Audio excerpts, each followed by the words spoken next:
All right. We want. It's okay? I don't think we need a month. It's okay? Yeah. So I'd like to call the meeting to order, please, and we'll start with the Pledge of Allegiance. I pledge allegiance to the flag of the United States of America and to the republic for which it stands, one nation, under God, indivisible, with liberty and justice for all. Okay. So our first order of business is approval of the minutes from our last meeting.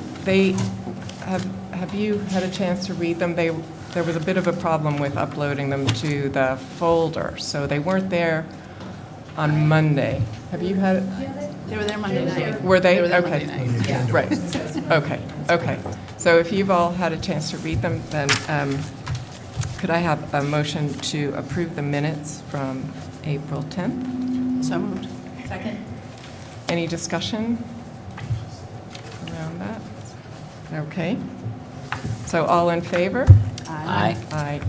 Okay, great, thank you. Right, so we have, the next is public comment. So do we have anybody who would like to comment? No? Okay, great. So we'll move on to reports for the school committee. So Dr. Antonucci. Okay, thank you. Good evening, everybody. I hope you like the new setup. We'll talk I feel a like little I'm bit about left-handed. it. Yeah, I know. It's weird. It's hard to change. All right, so I just have a couple things. I want to, this morning, Danielle and I and several other administrators met with a representative from Gosnold. And just as a reminder, earlier this year, I told you that we had entered into what I think is a really innovative partnership with Gosnold this year to provide school-based counseling services. And for those who aren't familiar, Gosnold is a nonprofit, really a leader in the prevention and treatment and recovery of mental health and substance abuse disorders. They're a Cape-based organization. So what that means is that this year, all year, we've had a Gosnold clinician, a licensed social worker, work during the school day at DMS as well as Alden to provide mental health counseling to students. And I'm telling you this tonight because it's been a huge success, and we're looking to renew it for next year. The current caseload for that social worker is 27 students between the middle school and Alden. And what makes it so innovative and cost-effective is that the total cost of that program this year is $8,000. So we were effectively able to staff a full-time social worker for that cost. And the reason Gosnold's able to do that is because they bill directly to insurance, so I can't really speak to their business model. But as far as the partnership goes, that's our cost. Next year, it might increase by a couple $1,000s. But I have to say, it's wildly successful. Our kids are getting services that they desperately need. It really helps families navigate a system that's really complicated to navigate. And so I just think it's a home run. I really do. And again, super innovative, super cost effective. So we're literally just this morning, but we're really excited about it, and we do want to continue it for next year. And hopefully expand it into the future. We'll see what happens. But so anyway, I just wanted to give you an update on that as the year comes to a close. Okay. The second thing is, a couple of weeks ago, I think at this point, Danielle and I and Brandon Jocelyn, the math department head, and Jim Donovan, the high school principal, met with representatives from the New England School of Business. I have a connection at that school, and I learned that they were looking for a public school partner to pilot a fundamentals of financial literacy course. And New England College of Business is if you're not familiar, is a fully accredited online college. They award bachelor's degrees and master's degree. Their curriculum, I have some connections there. The curriculum is exceptional, and it's really a highly regarded institution, both in the higher ed field industry and also the business community. Their customers tend to be, business professionals. So they would like to partner with Duxbury to offer this course to our students, and it would be a dual credit program. So the kids would be receiving Duxbury High School credit, but they'd also be receiving college credit, right? So it's a really kind of innovative dual credit program. So I'm just giving you an update because we did meet with them. We are really interested in this partnership. The timing's tricky for this year because by the time we met with them, our course selection was completed. So we're not really sure we can crowbar it into the schedule for next year. But I think it has just phenomenal potential, something we're really excited to do. And they're not really looking elsewhere. So they're hopefully I think they're gonna wait for us, so when we're ready to pull the trigger, we might be able to roll it out. But this is right in line with some of the things we're talking about in a strategic plan. And I love the fact that it's financial literacy, because that's something that we desperately need to expand. So again, two kind of cool, innovative programs with outside partners. And so I just wanted to give you an update on that. So Can I ask you, would you consider including that in before and after dark? As not only for high school students, but also other members? Interesting. Let me think about that. I hadn't thought about that. Because in the adult education world, financial literacy is part of the kind of curriculum that the state and the federal government are trying to make sure that all adult ed students and GED students are financially literate. Mm-hmm. So I wondered if Yeah. you couldn't put it in the high school curriculum this year, that they might want to be involved in before and after Yeah, dark? I would have to check. I don't know what their mission is. Right, and I think right specifically, now they're but- looking for a pilot Okay, with high school. program with high school students. Okay. And they were really flexible with what schedule, how many weeks Sure. the course would run, and whether we could possibly offer it to students who may be interested in the summer. Right, okay. So I think they would be open to any suggestions Okay, that okay. we might have to connect to Duxbury. Great. And it's all online? Yeah, it is. Yeah. It's really, I mean, again, I have some experience. It's really high quality curriculum. Great. So yeah, again, we'll see, but I don't know if it'll happen soon. But I think we're really excited about it. Great. Yep, that's it for me. Okay, great. Would you like to go Yeah, next? sure. I just had a few things I wanted to share.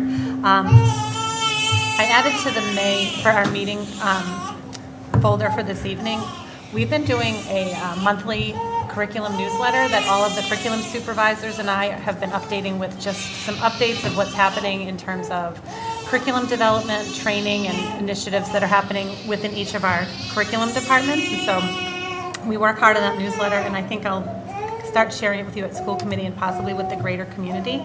But that's available under the district website under curriculum and instruction and assistant superintendent. So we've done that monthly newsletter throughout the year. It has pictures of some of the programs, for example, science fair, and just some of the different programs that we offer across the different subject areas. And I just wanted to update you on, we had two pretty big projects we've been working on from my office, and one of them was the 2019 version of the Federal Civil Rights Data Collection, which is looking at our 2017-18 school year civil rights data. So this is sponsored through the U.S. Department of Education, and they collect data on school districts' adherence to education and civil rights issues, and it's pretty extensive. It took us all year to gather the information. It looks at all aspects of student life, focusing on access and looking at all of the different student subgroups. They look at access to academics, athletics, instances of discipline and suspensions. They look at our math and science course enrollment, making sure that it's equal representation between all of the student groups. They look at the number of students that we have in AP courses, making sure that we have equal equity among that group. They look at retentions, and they look at harassment, bullying, as well as they look at every single school expenditure on staffing and how our staffing ratios. So that took a really long time. We finally submitted that to that federal government. And right now we're working on a tiered focused monitoring self-assessment. So you might remember this as CPR, the Coordinated Program Review Process. They call it tiered focused monitoring now. So currently we're in a self-assessment state where the state has asked us to submit evidence on different indicators. Many of them were special education. So Heather Tucker has been working on this pretty much since day one, finding and gathering student files that she's been preparing for the tiered focus monitoring group to come in and look at over the next school year. But they're also looking at our ELL procedures for our English language learner students, and we are a low incidence district. We have currently seven ELL students and 19 students that are called FLEPs, which is former English language proficiency students, that we have to monitor their progress. And so we're going, and also civil rights is the other area that we've been gathering data on. So we're looking at all of these program areas and submitting our documentation and proof that we're meeting all those indicators. And then next year we'll have a team on site that's looking through all of our files that we've selected and making sure that we're in compliance. So 5 years ago, you may remember, the district was placed in corrective action status for 2 indicators that were then quickly corrected. We needed to improve our reporting to our ELL parents. Some of our letters, the ELL letters that were being sent home, didn't have dates on them, and so we changed a lot of those forms. And then we also needed to increase the service delivery time to our ELL students, and that's when additional staffing was hired. So we have Elva McDonald, who works with the elementary students that are English language learners, and then Diane Mahegan is not only the world language curriculum supervisor, but she also is our ELL program director for the district. Also for civil rights, we were cited for not having some of the wording in our handbooks wasn't correct on the website, including all the protected classes. So we have to make sure our non-discrimination statements are placed where they need to be. So the 2 areas of the corrective action were corrected, but now we're having to go through this process again. It's because it's 5 years later, so just wanted to let you know that's coming up. And that's all for me for now. Great, thank you. So our business manager has a report, I think. So the month of May is our benefits open enrollment period. So this is when our employees throughout the district can make any of the enrollment changes for their medical, dental, life insurance, disability insurance, cancer accident insurance. And it's a new process this year that they can submit any of the changes for their benefits through our online talent ed system. So very similar to how our biweekly warrant is sent and then signed off on, they can do their benefit changes online as well. So and next Wednesday, so the 15th from 4 to 5:30 is the annual health and wellness fair, and that will be held at the Duxbury Senior Center. So the business office and specifically the human resources director and our payroll and personnel staff have been very busy in preparation for that event. From the financial side of the house, for the fiscal year operating budget, we're still looking to have a balance at the end of the year. Currently, I'm showing the balance at $52,000, which is slightly down from the projected balance that I had reported during the April meeting. At that time, we were running closer to a $60,000 balance. And I expect that that number will continue to fluctuate until the end of the year. But in order to lessen some of the variability with that number, we've asked all of the account owners that they limit any of their new purchasing to anything that is absolutely critical to operate for the rest of the school year. And we're hoping that making purchases that are deemed critical in nature and just limiting it to that will help be able to project until we get to the last day of the year. And I will, of course, continue to provide you updates with that in the next few meetings. And then in looking forward to the next fiscal year, we have received confirmation, and I had mentioned this at a previous meeting, that we had an increased interest in the vocational students and the vocational letters of interest. So in looking forward to fiscal year 20, we received confirmation that 12 of our students have been accepted to attend South Shore Vocational Technical High School in Hanover. And so that number is in addition to the 6 students that are currently enrolled in the South Shore Vocational School. So that brings that number up to 18. And then we also have one student that's currently enrolled at the Norfolk Agricultural High School.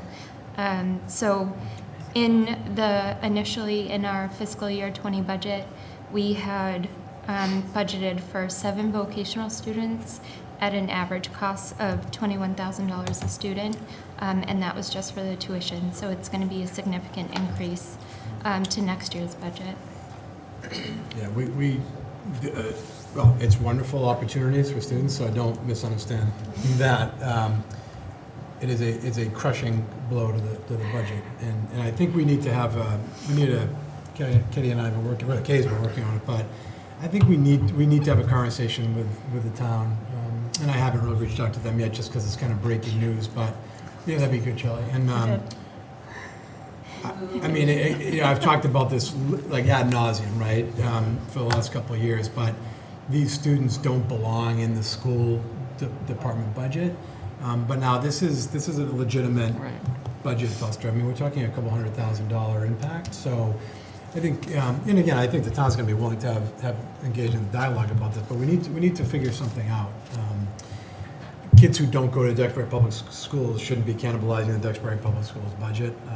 Clearly, it's got to be paid for, but it might be something we need to consider going back to the town for a supplemental budget request or some other mechanism. So anyway, this is like literally this week we've been working on it. Kitty's been working on it, but it's significant. Well, I was just going to say, could any of the 52 go to that, or does it have to go to the spec reserve fund? Or do we want it to go to the spec reserve fund?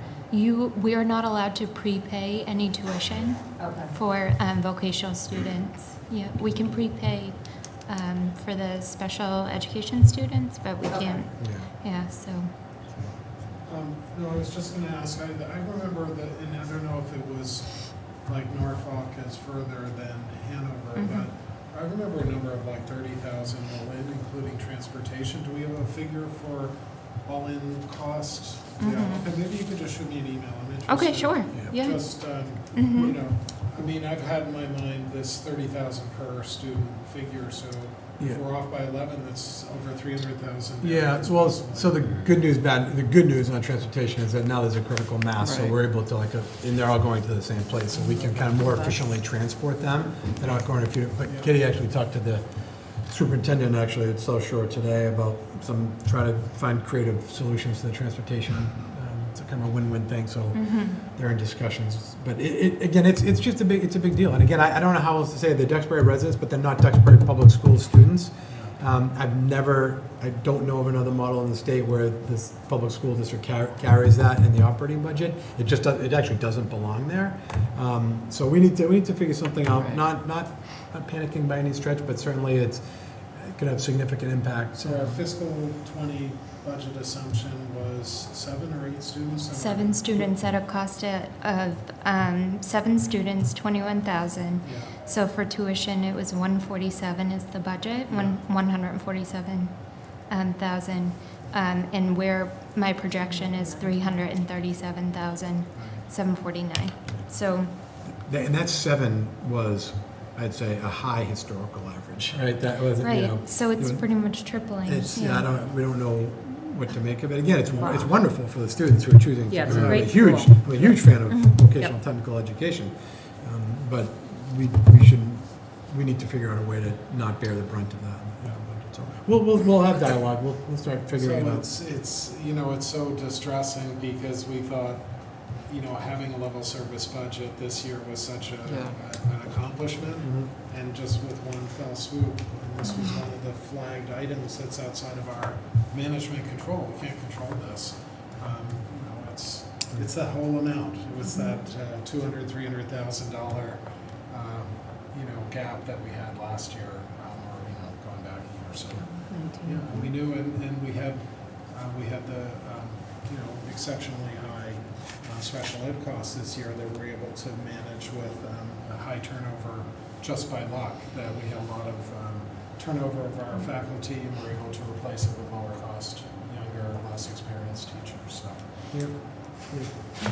All right, so stay tuned on that. Anything else? No, that's okay. Great. Now we'll hear from our student representatives, so Jessica. So this weekend we have Touch a Truck, which is Saturday, May 11th, and this is run by the sophomore class. It's a great event geared toward families. I think it's over in the Steel parking lot, and they have like fire trucks, like sports cars, all different types of cars, and it's just a fun way to be outside, and hopefully we'll have good weather for that. And then this week, AP exams started and they continue unto next week before the seniors leave, and students are expected to be in their classrooms at the specific time that was assigned and then go to their class if they're in the morning sessions after or before if they're in the afternoon session. And then this past weekend we had the junior and senior prom at Gillette Stadium, which was very fun. It was well organized, and everything ran very smoothly. They had the red carpet, and it was a lot of fun. Didn't see Tom Brady, but that's okay. And then students who were interviewed to be a part of National Honor Society have heard back, and the induction ceremony will be on Wednesday, May 22nd in the PAC. And the baccalaureate ceremony for seniors is going to be on Thursday, May 30th, and that's held by the Interfaith Council. I think it's at the First Parish Church. And then middle school will be having their MCAS testing, or their math MCAS testing, and to the end of this week, and then continuing on to next week. And this week is Teacher Appreciation Week, so I know Student Council made posters this past meeting, and we hung them up around the school, and they had a teacher's breakfast just to appreciate all the teachers and everything that they do for us. Great. And I will add, our very own Jess will be inducted into the National Honor Society. Okay. Good.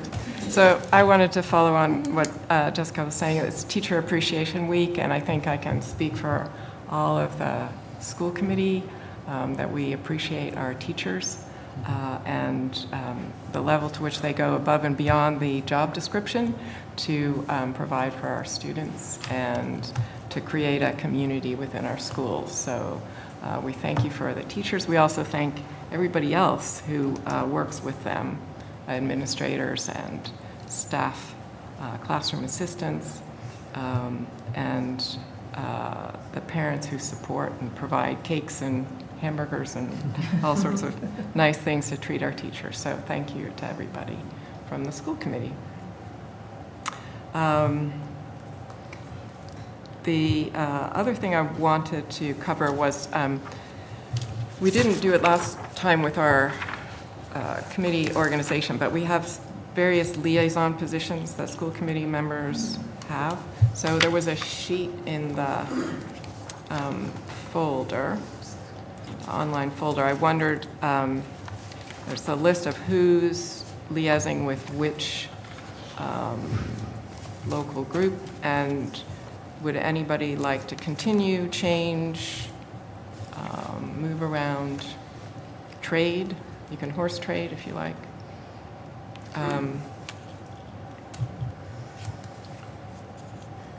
I'm happy to keep the Annie Drew Dunham. I love that. I've Okay. done that for years. If nobody else wants it, I don't want to hog it. But that's a scholarship to a senior. Okay. And do you want to continue with CPAC? Well, so I've been a horrible representative. I feel guilty. I've made a few meetings, but not all of them. So if anybody else feels they have more time, I just find Okay. it's really tough for me to get out at night. Sure. But if nobody else wants it, I will continue to make as many as I can. Well, would you like me to share it with you, that if you can't go, I can try and go? Sure. Okay.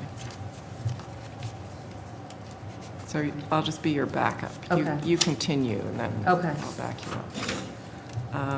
Curriculum committee I can stay on. Do you want to do that? Unless Okay. somebody else. Great. And Matt, do you want to stay there as well? Well, piggybacking off of the horrible representation comment, it probably wouldn't be a good idea for me to stay on that one. We have a new director of the PAC, Pilgrim Area Collaborative. I don't know if you knew that. And one of the asks that she made was that we, keep some continuity on representation. Okay, so you'll So stick I'm going to with stay that. on PAC, but Great. that's quite a music. You Okay. got that right, Yeah. sister. Is it? Yeah. The So shout out. I'll keep that, but Okay. can So I we'll just not do the other one? Sure, sure. That'd be great. Sure. I can try to for that curriculum. Do you want to try that? I can try that. Okay, Yeah, and as long as one of us is there. Yeah. yeah. Okay. And then, right, so Matt, what about DTA negotiations? Sorry, is I that- can stay Can you on stay with one, that? Yeah. Okay, I can too. Okay. That's Yeah, fine. our schedules Because are- we'll be done in June, so there shouldn't be a lot next year. okay, We should Okay. hopefully be done with Right. this year's 3-year Right. contract. Yeah, no, Okay. I'm happy to stay on that. okay. And then Peter, your DTA grievances, are you happy to? Yeah, that's fine, there haven't been any this year. I was so going to say that's Yeah. easy for you. And also, you and I can sort of out to the finance fiscal advisory. Yeah, because I'm on I their- need your, I'm on their email list, so good, because at I'm, least some of them. I think they prefer to talk to you, so why don't we? It depends. It depends. Which day it is. Okay, and then, do you want to continue with Is insurance? kind of very much. Yeah. Neither here nor there. I get all the materials, I review them, if I need to go, I go. Okay, But that's, that kind of lines up with the finance Yeah. stuff. so Great. I'm happy to do that. great. And then Shannon, you had Suburban Coalition and Duxbury Facts. Are you okay with that? Or do you want to switch, or? Yeah, I'm similar. I haven't actually made Okay, any fax meetings, but I'm happy to, I've been in touch with them. sure. So I'm happy to Okay. maintain that role unless somebody else wants it. No, I'm in Urban touch with them as Coalition. well. Okay. Truly not, yeah. They're kind of not a lot. That goes up and down. Okay. Well, why don't we keep you there, and then Same conversation. if something happens, we can change. I had somewhere in my notes that we needed a school wellness advisory council person. Yep. Are we still needing that? Yep. When do they meet? We had, I think, 5 meetings this year. It was part of the policy Okay. that was written Yeah, just a couple of years ago. Right. And so it is part of that, but I'm happy to, I go to all the meetings, so I'm happy to be your liaison too. If okay, I can share with you the meeting dates for Sure. the year when we establish them, and if Yeah. any of you want to rotate, if it's a day that you're able to come. This year, we met on Monday afternoons at 3:30 at Alden School, okay, and as soon as we have the schedule established for next year, I'll share that with the committee. okay. That's Okay. great, that's great. Thank Those I you. can probably make. Yeah, or I could. Afternoons. Yeah, afternoons. Yeah, okay, so that's great. So that's liaisons. And then Kelly, you wanted to, you've said what you wanted to say, or you had something you wanted to say? Oh, I did. Are Yeah. you done with your? I am done.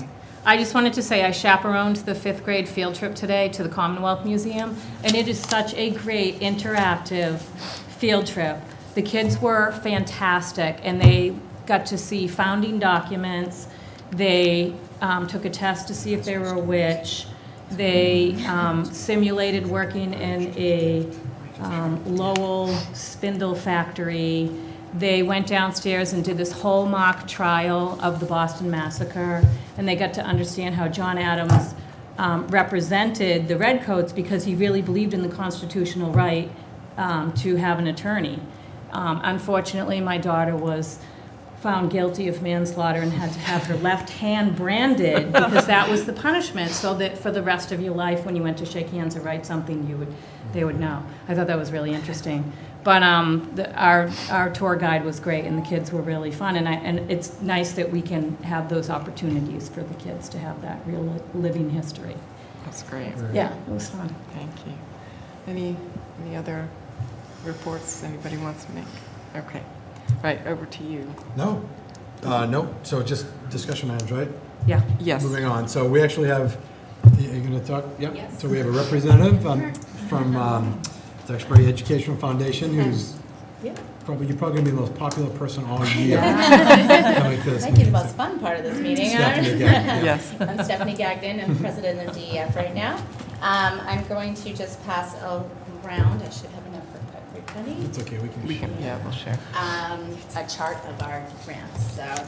Great. Sure. How's that? By the way, I went on that field trip 2 years ago. I had never been there before, and it really is fabulous. It's really great. The kids loved it. I'm glad to work still going on. What town is it in? It's right at UMass Boston, Okay. the the State Archives. Sounds great. Perfect. Okay. Great, yes, please. Thank you so much for having DEF here tonight, by the way. I just wanted to say thanks for this year, the DEF is proud to be funding nearly $75,000 in grant money to Duxbury Public Schools. You'll see that we have awarded 25 different grants and that they cover all 4 schools within the district. To give you a little bit of background, this was a record-breaking year for requests. We received 38 grant applications, which is almost double last year's number. And the funding that was requested was in excess of $182,000. So a lot of requests out there. So we start off our grant, we call it our grant season, in December or January, and we visit the schools through their staff meetings. And during that time, we really emphasize, especially because of last year, we wanted to see more. So we were saying, please, we want to see more applications. We want you to think creatively, consider what kinds of things you need in the classrooms, what kinds of resources, programs, training for yourselves that'll really help people advance as teachers and as professionals. And I will say, obviously, they really heeded that message.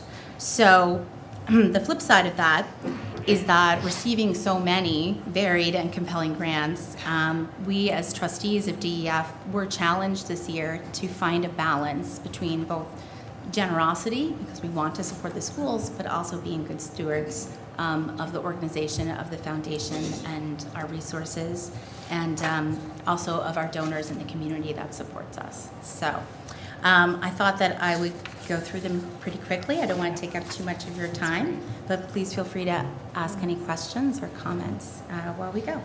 So I've sorted them by school. We have 9 grants going to Chandler this year. Starts off with the indoor sensory path. You're going to see this actually a couple of times. This was new for me.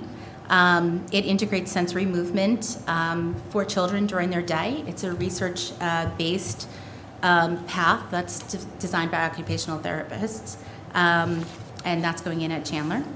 Another thing at Chandler are the new books for the library, and obviously you can see there we're they're looking to expand into books more about real people who have various disabilities, who come from different backgrounds, and from other places all over the world.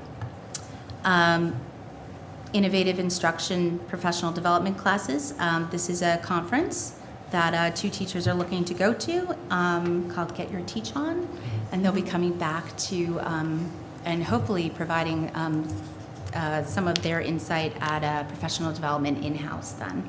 Just plan with that. Sue McNeil had requested some social and emotional learning resource library. This is more for teachers, a resource for teachers and for parents, for teachers to share with parents. And again, the social emotional learning, it was sort of a hot topic this year and something we heard a lot about. Hence the next one, social emotional learning materials. So this is sort of looking for creating a classroom space at Chandler that fosters social, emotional, and academic learning through play and through discovery. Outdoor sensory circuits and indoor weight stations. This is similar to the sensory path that you saw earlier. There would be an indoor section as well as outside.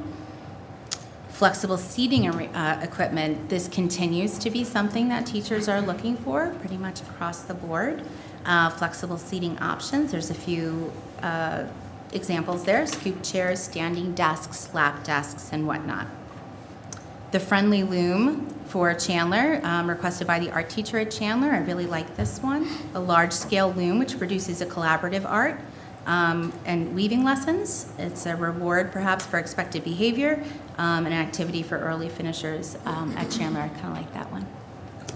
STEAM materials, really like this one too. I have a daughter at Chandler right now, and she absolutely loves the computer lab, and this is sort of building upon that. It has to do with coding, engineering, and computational thinking focus there for Chandler students.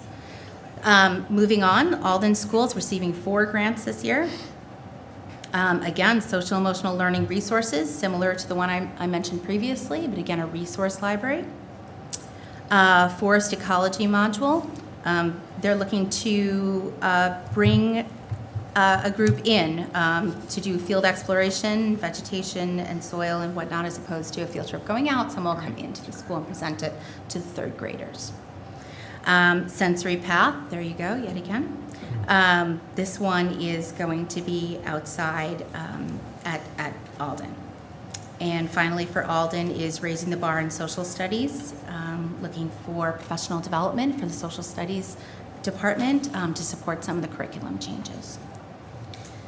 Moving on to the middle school, we just have 2 at the middle school that are just for them, but when we flip the page, you'll see there are some grouped grants as well that touch various schools, not just one. So sensory break equipment, this is for the social worker and guidance department in the middle school, looking for yogi bows, weighted blankets, different things for kids to kind of take a break if they need it when they, again, along those social emotional lines.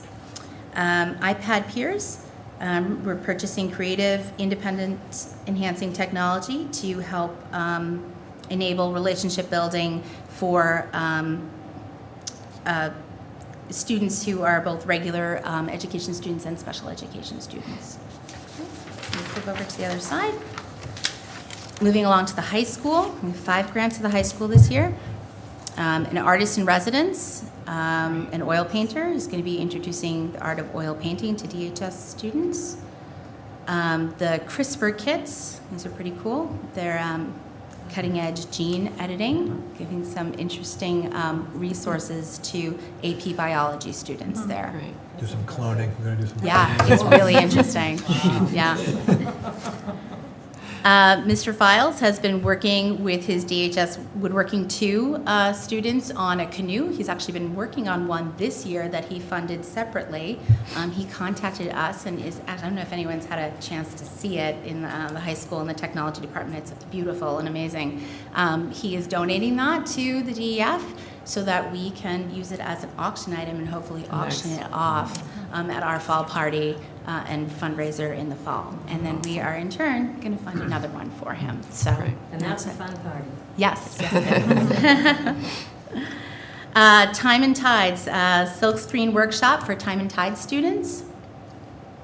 And finally, a DHS educational travel scholarship. We're helping Diane Mehegan start up, give her some seed money to start a scholarship opportunity to help defray some of the costs for DHS students to travel with some of the school trips that are available to them.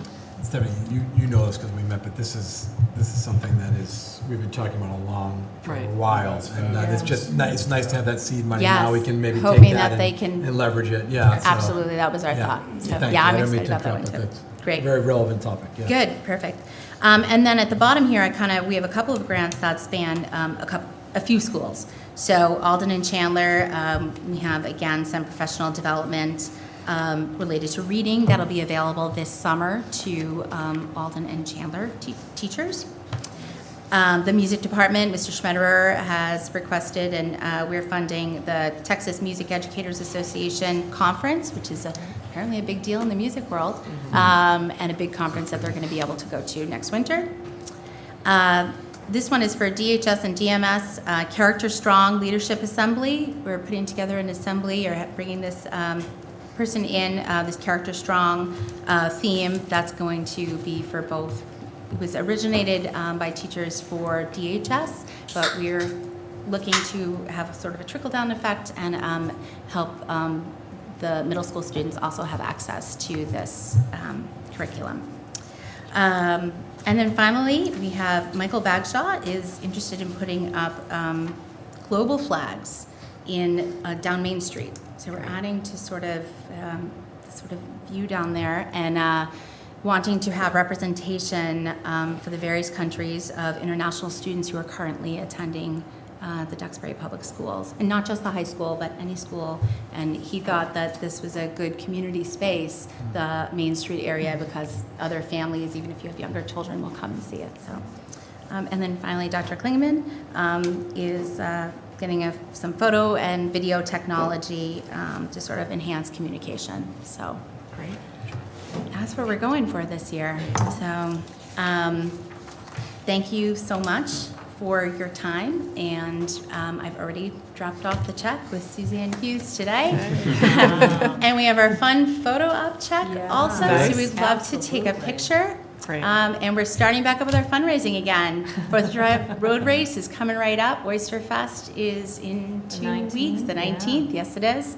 So get back with our fundraising to bring more money to the schools. So, Great. Thank you so much. I mean, It's on our behalf of pleasure. everybody, it's amazing what you guys do. and Thank we, you. we truly Thank appreciate you. it. Yeah, Thank you. it's incredible. Appreciate And that. this year is super generous, and everybody's really excited. Only because the community supports us so well, truly. So Please thank your whole committee. You guys really did a nice job of thoughtfully narrowing down all of the requests. Thank you. Did a great job. It was challenging, but it was great. But it's great. You know, it's like I said, we were happy to see so many requests. You know, you want to see that. So. That's great. Wonderful. Wanna Thank do you. a photo op? Can we do our photos? Do it. Get up those numbers. Yeah, they're in the back there. A couple people came along with me this evening. Great. You get- Yeah, you should too. No, you should get them too. I'll get in. Do you want them up here or do you want them back there? Yeah, where's a good space? We'll go up here, like. Amanda's home. Next to that? Can you guys go in the back because Amanda's on crutches? Oh, she's coming up there. She managed to get. She broke her tibia. Her fibula. Same injury my son had.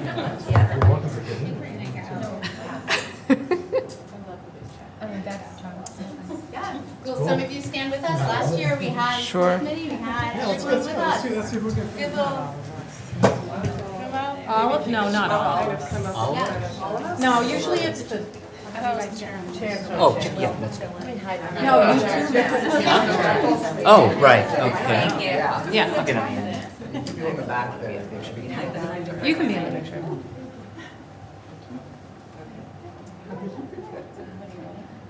Who are you looking at first? I know. You'll have cross-eyed. Cross-eyed. Okay. Thank you. We really appreciate it. Thank you so much. Nobody gets to keep the check. Does anybody want the check? Thank you, everybody, for coming too. Yeah.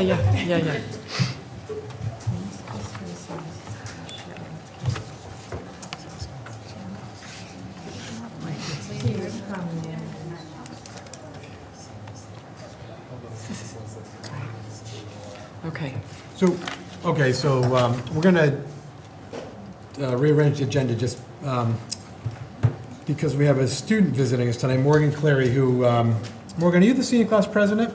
Yes. She's joining us, and she has AP exams to study for. And Stacey O'Brien, the senior class advisor, and Mr. Donovan. But Morgan's here to talk about a wonderful donation from the class of 2019, and there's a memo in your packet with some background information, but we have an even better messenger here. So, Morgan, welcome. Thank you. First of all, thank you so much for having us tonight. It was really great to get in quickly. Thank you. Our basic idea was to have a 12-foot garden bridge over a drainage ditch between the student parking lot and street. It would really allow for faster and easier access for students like before and after school. I know personally I just like walk through the mud and sometimes the snow to get to school quick if I'm running late, but a bridge would really allow like less troubles, less dirty shoes, really like a nice thing for students. Great. Where is it? It's over, a lot of kids in the right lot usually cross it. It's right next to the crosswalk, kind of. So all the kids in the front row then cross it to get to the crosswalk. There's a drainage area. All the parking lot runoff runs into an area along St. George Street behind the trees that are coming down this summer. Is that the Trail of Tears? No. A small one. That is long gone. Okay. Yeah, no. So there's a parking lot across the street that is red brick that goes to the student, almost follows the route towards football games. Okay. But half of our students park to the right. Yeah. And so they have kind of built this trail in. And it runs through, and there was a picture in the packet I sent you of the drainage area. So there's like like a set of culverts that kind of move the water, and they walk right through it when it's not raining or snowing. So the bridge will be open year-round. We're going to put some stone dust to the bridge and from the bridge in each direction, so we can plow it and maintain it in the winter, and it'll be accessible all year. It's a great idea. Great. It's a great idea, and I have to give Morgan and her other senior class officers all the credit. They have had this project in their mind for months, and it has not been easy to get a builder who would build it for the amount of money that they have, to work with the town to make sure that we were meeting the requirements of code, to continue to keep working the problem, because there are a lot of obstacles building anywhere. And so it's been great. Brian Cherry has been wonderful to us and been very helpful throughout the process.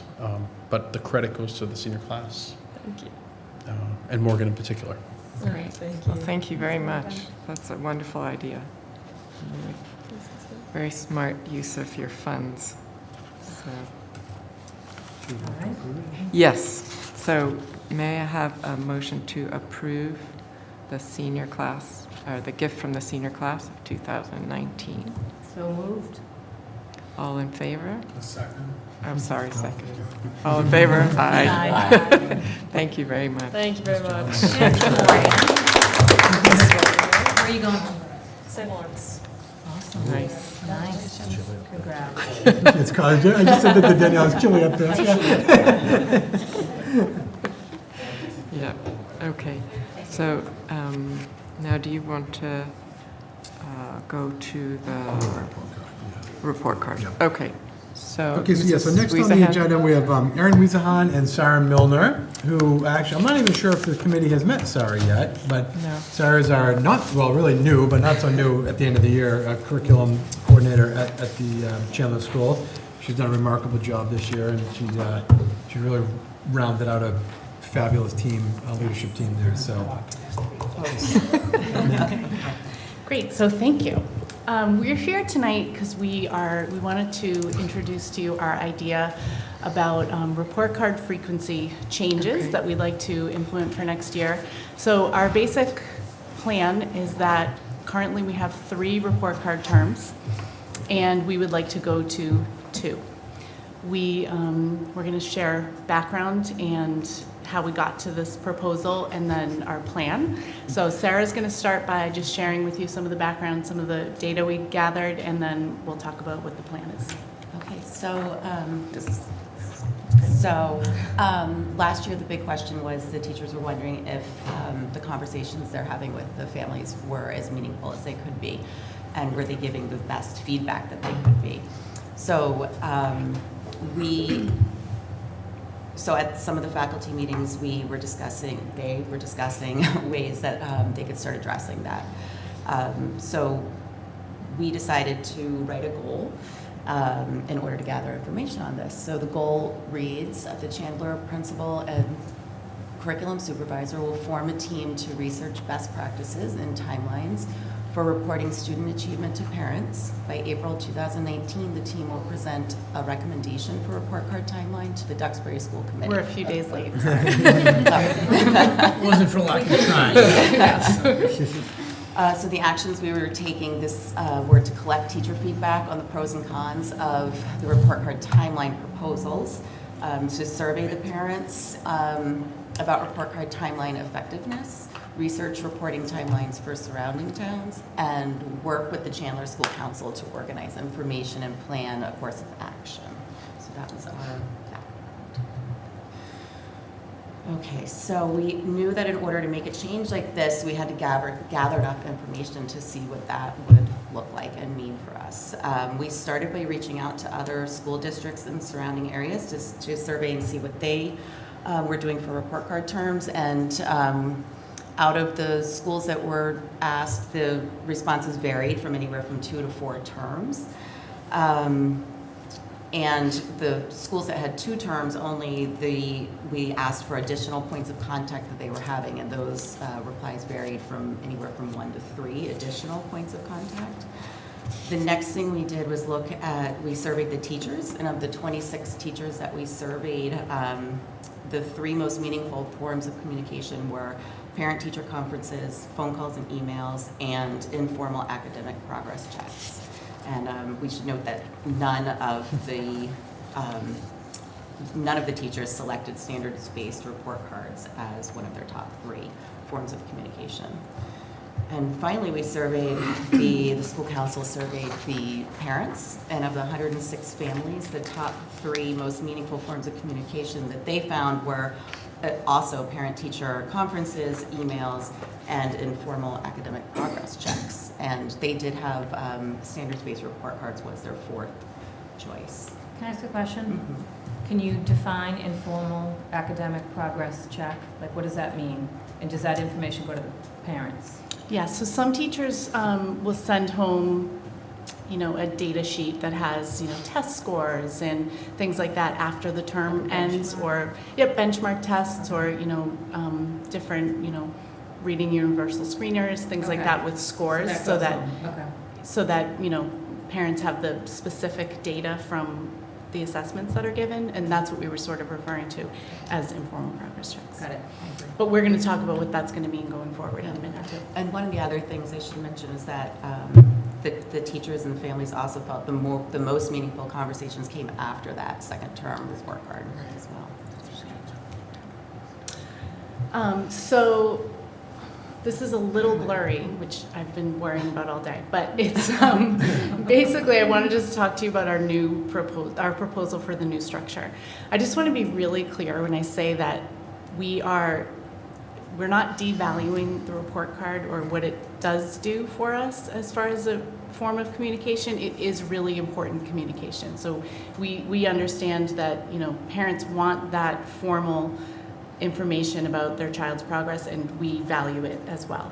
We're just looking to sort of make sure that every contact point that we have with families is the most meaningful that it can be. So what we're finding at Chandler is that, we were giving the first report card in November. It's really early, especially in kindergarten, 1st and 2nd grade, to be, assessing kids on these skills that they're just beginning to learn.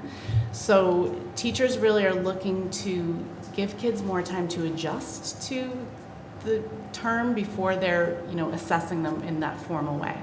I'm going to just quote Mr. Donovan from a couple school committees ago. He was talking about he would like to add a freshman academy to the high school, and he was saying, it's really a great opportunity to teach kids how to be in high school, and that's really what we need to be doing.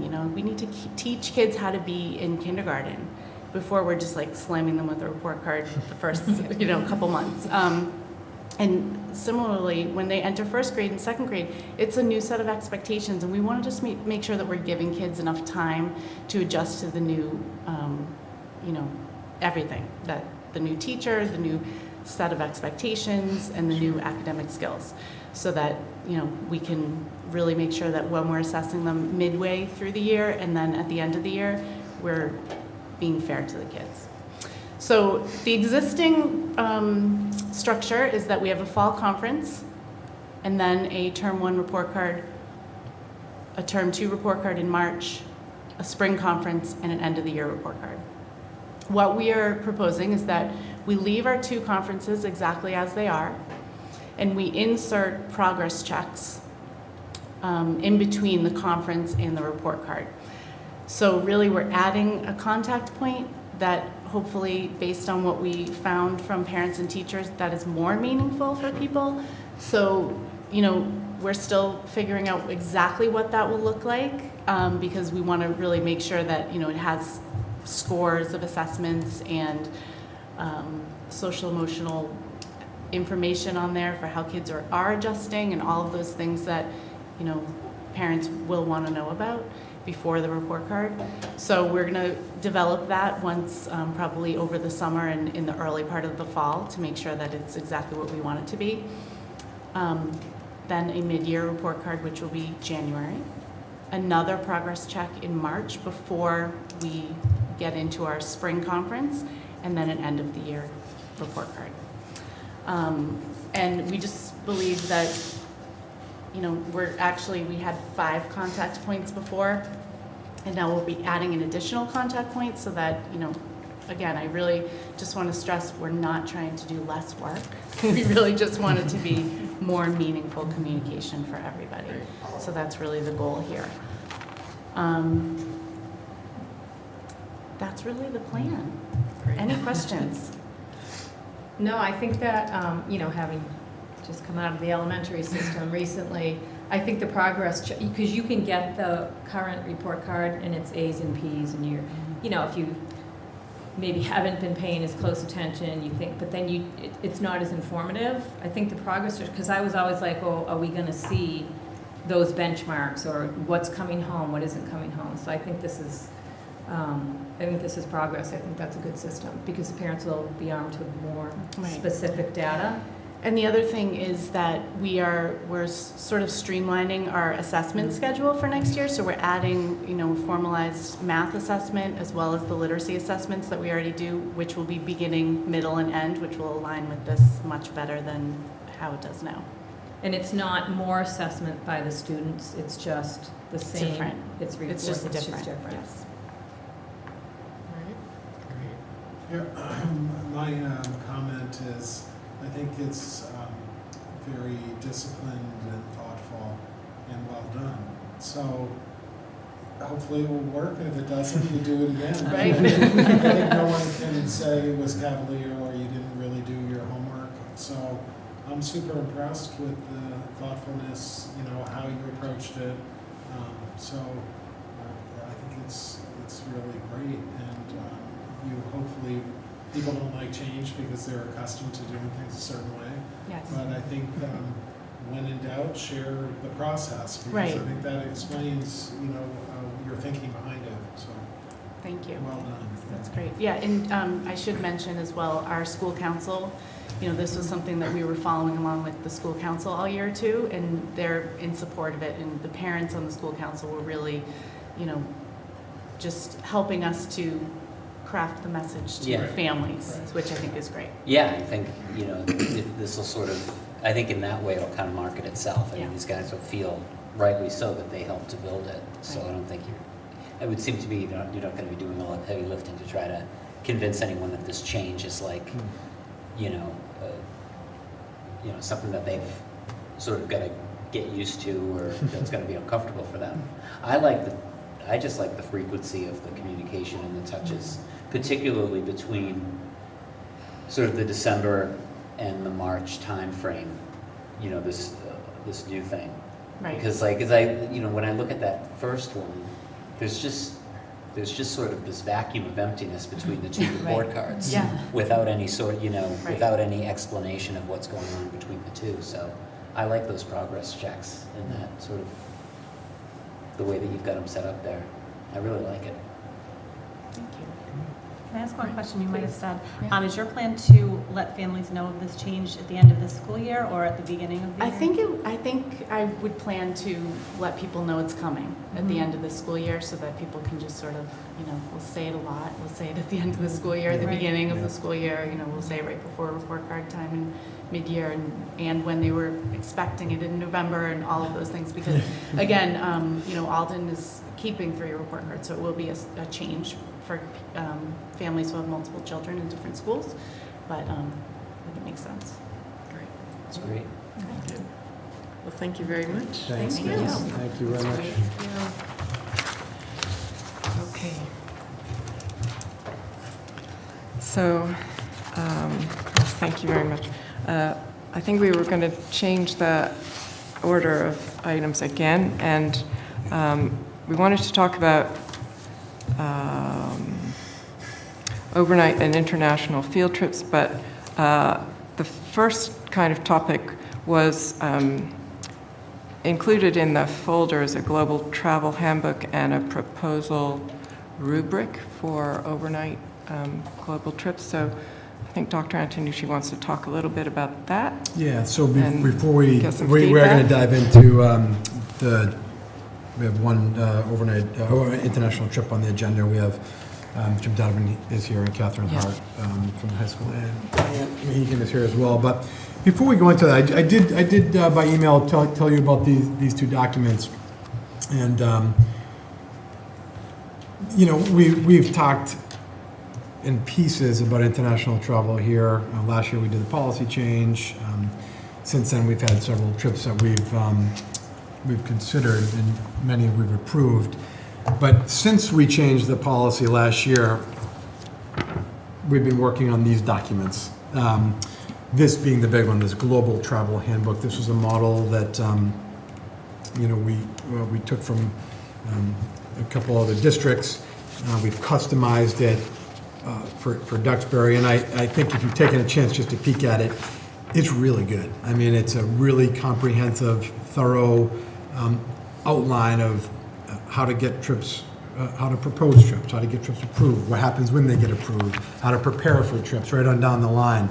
And I think it's really important. I mean, it is not a small matter when we're taking kids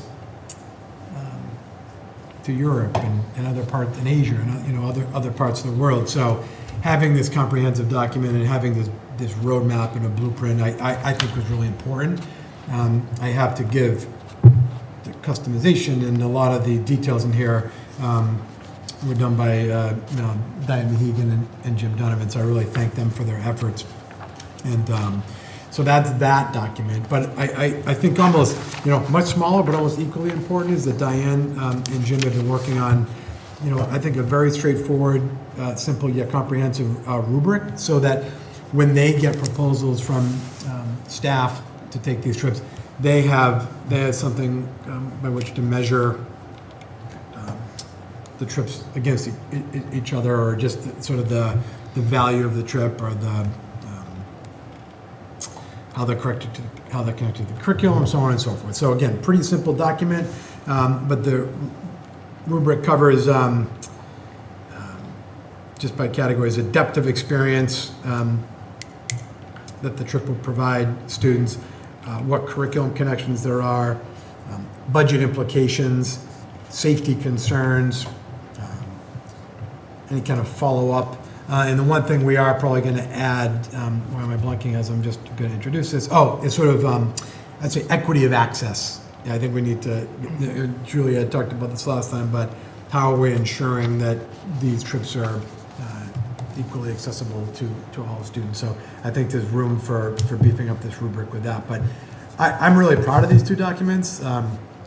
This global travel handbook to me really is a model that I've, again, taken from past experience and customized, but to me this is going to really help us into the guide us into the future, and the rubric is a nice companion document as well. So we wanted to point that out before it's been a lot of work behind the scenes on this for the last 12 months.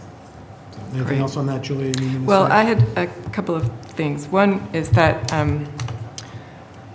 having experienced a memory loss from time to time, I wondered if you could provide, when a trip proposal comes before school committee, whether you could provide a kind of grid or schedule of all the other trips that we've already approved for a particular school year, so that we can kind of see what all's happening.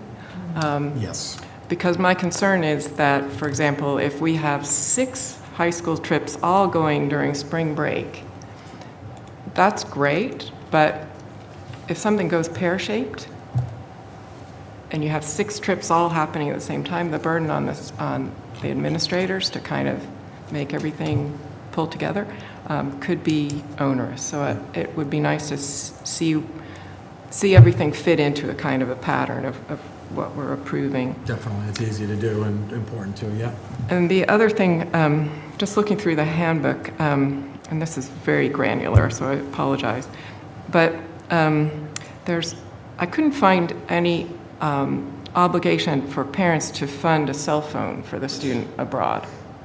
And I wondered if various faculty experience how that had been, because I would think that would be a crucial kind of safety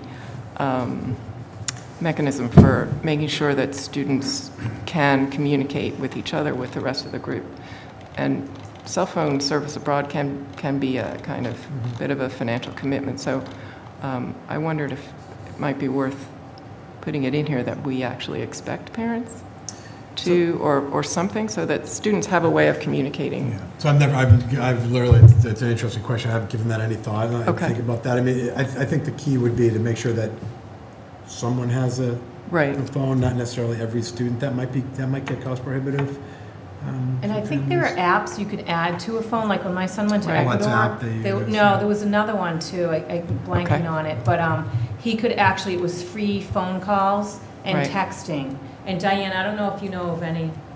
So the groups that I'm familiar with use WhatsApp. Yeah, do you want They to? do use WhatsApp. WhatsApp. Yeah. Okay. You guys Okay. want to come up now, all of you, maybe? Sure. Yeah, Pretty much all the students have phones. and Okay. then we do make sure that the students have a way of communicating with the Great. leader Okay, and with each other. okay, And we do that through WhatsApp. And then there are some other apps as well, but that's the one I'm most familiar with. great, okay. Yeah, so if if they get separated for any reason, there's a way Yeah, for to sure. get back together. Okay, great. No, I was And- going to say if there's anything else on that, but just by way of Catherine Hart, Okay. you guys know Diane Mahegan, of course, you know Yeah. Mrs. Donovan, and we'll get to that trip in a moment. The other thing on the rubric, the curriculum connections are focused. That statement is just focused on the curriculum, but I wondered, we do authorize trips related to athletics, overnight trips related to athletics, and potentially we could be authorizing trips that are related to other extracurricular activities. So I wondered if you wanted to put that wording in there, that actually that would be a valid reason to have an overnight trip. But are those international? Is that for Yeah, international? Could be. So the idea, I think, for this was international, but right, it's certainly, yeah, point well taken, though. I mean, we Right, could- that we it could- doesn't necessarily have to be an academic subject for us Right, to consider it. I think the idea was this was really for the international trips. Yes, and so It's not at li- this it's not point, labeled we're that not, this would only apply, as John said, to international travel. It wouldn't apply Okay. to our other domestic travel Okay. trips. Although we are working at kind of redoing the forms and stuff that you see in the proposals, and Okay. I would expect that the trips that come before you in the future have a similar Yeah. workflow for that, like proposal and the breakdown of the Exactly. costs, and I think you'll see that more often. Okay, But the overall requirements and that we're going to ask of, trips, historical trips like we've had to the music trip that went to Chicago Sure. or to other things, don't require the same level of detail. right, okay, okay. Or have not, and right now we're not considering that. Right, okay, great, thank you. Okay. Good, any other stuff? I just had a quick question. I don't know if it belongs in there, and I certainly don't want to create extra work on that handbook, because I think the way that you have everything laid out and memorialized is super, super helpful. But it seems like, from what I read in it, everything is around sort of the nuts and bolts of planning, counting down, making sure you're set for safety, and all those sort of details. Is there a place, maybe this lives at another place, but I didn't notice anything about like thinking through sort of what you're looking to accomplish in the global travel, and then sort of articulating the benefit of having done it, or any sort of postmortem afterward to kind of measure the value of it. I don't know if that's the rubric or if that's someplace else, and is this handbook specifically limited to kind of like the operational planning for the trip versus kind of the academic and piece of it? We did include a follow-up activity. Mm-hmm. So the hope would be that trips that ran during the year would have either would have some sort of follow-up community outreach activity, either something at the school for parents to come to, something. And that's the rubric. That's what I'm reading in the Yeah. rubric, or is that? No. Did I It's miss not that a in rubric, the? it's a section of the. Of the handbook. Of the handbook. Okay, I missed It's like that, the sorry. final step. Okay. Yeah, so there are a couple things that are not here yet. We have some ideas for requirements for what the contracts look like, the agreements with the different vendors, what kind of disclosure stuff, and that's not in here yet. One of the things Diane and I have been working on is, or have been planning for, is to have trips come to you only a couple times a year, once, maybe probably twice a year, to consider. so that it's not so sporadically, but also because we want to kind of launch the possible trips at the same time, so that we can invite parents in and see what the different offerings are, and also share with them what the experience has been for students who have gone on those trips before. We have not really planned for an assessment of whether or not the trip met the goals that we, does the actual experience of the trip meet the proposed intended outcomes? Yeah. Which I think is part of what you're asking. That's kind of what you, and you so, just put it. Can you speak for me in the future? Because you can put it a lot better than me. No, so we have not yet considered, we have not talked about that at all yet, so that's why it doesn't appear here. Yeah. And I'm not sure, we base this heavily off of two different districts which have a plan very similar to this. And but we can reach out to them because they are 3 and 4 and 5 years ahead of us. Right. So to see if they have kind of developed a tool of some kind, or if they've attempted to and walked away from it. And we also, with this, because I know that there was the presentation at the last meeting by both John and Danielle about the global competency part under, I think it's Pillar 3 in the strategic plan. And so we have not yet begun to plan for how this could support that goal. And so at this point, there's no direct connection there yet. We've been really kind of working on making sure that any of the teachers, and we have wonderful teachers who continually put themselves out there to create this experience, and also so that they have a framework kind of built on their experiences, and also for new teachers who want to consider leading these trips in the future, that they understand the scope of what we're expecting. And so it has been very nuts and bolts. Right. Yeah, I was sort of comparing it mentally to, the presentation that we had on the strategic plan for the district. Like, what's the mission, what's the vision, what's the objective, how are we going to get there? And I was sort of trying to put myself in the place of the person reading the handbook, getting ready for the trip, sort of thinking to myself, man, it would be interesting just to be reminded at some point, just like to always be thinking, what's sort of the mission statement of this trip? What are we trying to accomplish? What's the, just to, so that is somewhere top of mind, just as important as the safety and the other stuff that you have. So it's good to know that you guys are sort of thinking about that. My comment is, as a parent, and like my daughter Mia did an exchange in Madrid, it was very much a sort of one-off experience that was really dependent on a teacher's enthusiasm, their goals and excitement. But having the opportunity to make this a community district school priority, it changes everything, because you can really start promoting this and the impact it has on the education of our students, and really engage parents, because I imagine most parents, the way it goes is their son or daughter comes home and said, I have an opportunity to go on a trip, but there's no context, you know what I mean? And there's no opportunity to say, well, maybe a service trip to the Dominican and Cuba versus a trip to Rome, or an exchange versus a tour. Like, it really gives us a great opportunity as a community to engage parents, promote the educational benefits. That also catalyzes financial support from the community, because you want to make it widely available to not just the people who can afford it.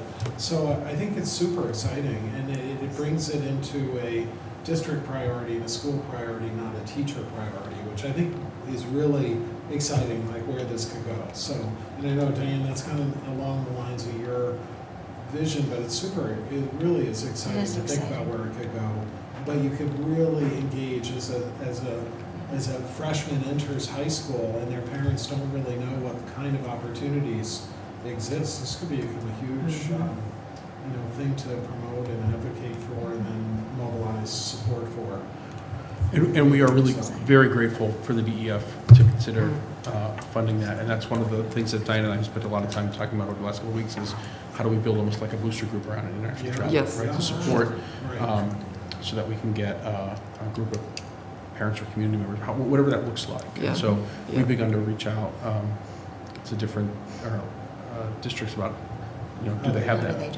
How do they do that? Because It's exciting. Yeah. Do you have a ballpark over the last, say, 2 or 3 years, how many students did international travel? No, I don't have a number. Because they were private. Well, Before they were yes. I also I think I would be making. you know, there were probably Well, this year there were probably what, 5 three. There were probably 3 trips a year, give or take, over the last couple of years. And each trip is 15 to 20 kids, so probably somewhere between 45 to 60 students a year would go. And this year, you know, the committee has already approved trips to Beijing, which is a new group of people, Right. a new group of students in France. So we've kind of opened some new doors and some new opportunities and pathways for students to travel. And exchanges, and I think the exchange experience is invaluable for students who Yeah, do it. each of the languages in world languages traveling somewhere next year, which is very, very exciting. It makes language learning real. So it's really exciting. Great. Thank Okay. you. Thank you. Great. So any other comments about the handbook and the rubric? So those are guidelines. Those are guidelines That go for to- staff. Yeah. Correct, and it's just in draft form Right. at Okay. this point. We're looking to really roll the process next year. Okay. Right, okay, great, So Okay. any continued feedback Yeah, is would greatly be appreciated. okay. So tonight we have just one trip before you. You'd seen it last meeting. There was several questions about it and concerns really. And there's a memo in your packet that Right. provides a revised itinerary and also a lot of information from Mr. Donovan through Catherine Hart. And so that's the agenda item tonight, is the recommendation for that 2020 Italy trip. Right, So okay. Mrs. Donovan and I do both recommend approval. And Does anybody have questions? I had a few questions. So I wondered why you chose this particular trip as a, because it sounds as if your motivation is to engage your Latin students in kind of classical Roman or imperial Roman culture, art, and architecture. So I wondered why you chose this trip. So this particular trip I've actually done with my Latin students 5 times. Uh-huh. And what is invaluable about the places we go is that every destination is, so everywhere we go, we're walking on where the Romans walked. From Florence to Venice to Ravenna, which was the capital of the Western Empire, and the very end of it, to Rome and Pompeii, everywhere has been influenced by the Romans, the Greeks, and our heritage. Western heritage is everywhere we go. I did put together a rather extensive document for Jim to go by that details everything out. I don't know if you'd be interested in having one of those. Well, so I looked at the itinerary, and there are 3 items on it that are actually Roman sites. And then there's Pompeii. So I gather the optional Pompeii trip is actually going to... Yes, that's Right, part of okay. the cost. So 4. You've got 4 sites that are Roman, and you're visiting 21 sites. So I was curious why you picked a trip which was predominantly Renaissance and medieval sites when you were aiming to illuminate for your students Imperial Rome. In my classroom, every day, I'm bringing in Renaissance art because Renaissance art is a revival of the classics. So I may show Titian's Ripa Europa when we're discussing how Europe actually supposedly started, at least to the Greeks and the Romans. So Renaissance art is crucial to enlivening what I do in my classroom. Okay. I'm an art history major, and I think there's a lot of, I mean, I don't want to get in the weeds on this, but, you know, there are a lot of classical Roman sites, artifacts that one could see in Italy, in France, in Britain. And so I wondered why you chose this trip, because it seems to avoid most of them. And so I Googled, the other night I Googled student travel programs, Roman Empire, and there are a lot of them. So I wondered, and in fact World Strides has 4 of them that emphasize classical Rome. And so I wondered why you chose this one as opposed to ones that were actually more focused on the curriculum you're supposed to be teaching. So the curriculum that I emphasize in my classroom is the heritage, the legacy that the classics have given us as Westerners. Right. And the places we go explore all of the legacies that we talk about. I've taken kids to the Freedom Trail to see how the classics had influenced our founding fathers in architecture, in art, and our laws, and everything. So I think that this trip is really perfect for keeping the classics alive and not just saying these are ancient ruins and they're dead, because even, you know, the reason why the Pantheon has remained as long as it has, it's the largest dome structure that is not supported, is because it transformed from the Pantheon to a church and has remained in use for all of these centuries. So the idea to me is keeping the legacy of the classics alive. Right. Okay.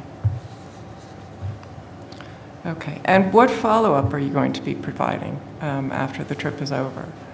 So that's actually something Diane and I had talked about, where we do something with all of the different trips after they all come back and share with each other their different experiences. Right. Okay. Good. Okay. Any other input? My ignorance is showing, so I can't comment whatsoever. No, I just think it's a shame to go all the way to Italy and then not see the Roman sites that are there. And seeing as how there are trips that provide that, I just thought it was an unusual choice. You know, Venice was a marsh during the Roman Empire. Florence was an army camp. So I'm not even sure that, but it's a different, you know, it's a different approach. I think students might value seeing the actual, you know, classical Roman artifacts and sites and stuff in order to understand the legacy. But we do. So when we go to Rome, we go to see Vatican City, and there are so many Roman artifacts in there. We do the Colosseum, the Baths of Caracalla. We do the Roman sites, as well as when we go to the Uffizi Gallery, we see the Birth of Venus and Medusa and busts of Nero and right. Okay. I guess my question would be, you've done this trip before and you found it a successful integration in your classroom? Absolutely.